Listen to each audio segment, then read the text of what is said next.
I indeed think that the old man ought to be sitting here, not to contrive how you may have no mean thoughts, nor mean and ignoble talk about yourselves, but to take care that there be not among us any young men of such a mind, that when they have recognized their kinship to God, and that we are fettered by these bonds, the body, I mean, and its possessions, and whatever else on account of them is necessary to us for the economy and commerce of life, they should intend to throw off these things as if they were burdens painful and intolerable, and to depart to their kinsmen.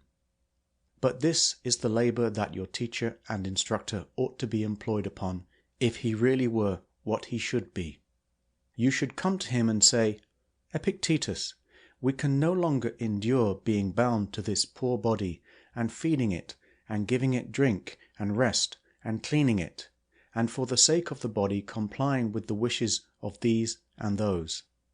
Are not these things indifferent and nothing to us, and is not death no evil? And we are not in a manner kinsmen of God, and did we not come from him? Allow us to depart to the place from which we came. Allow us to be released at last from these bonds by which we are bound and weighed down.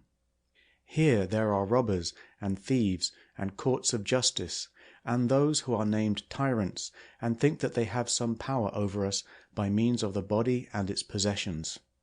Permit us to show them that they have no power over any man. And I, on my part, would say, Friends, wait for God.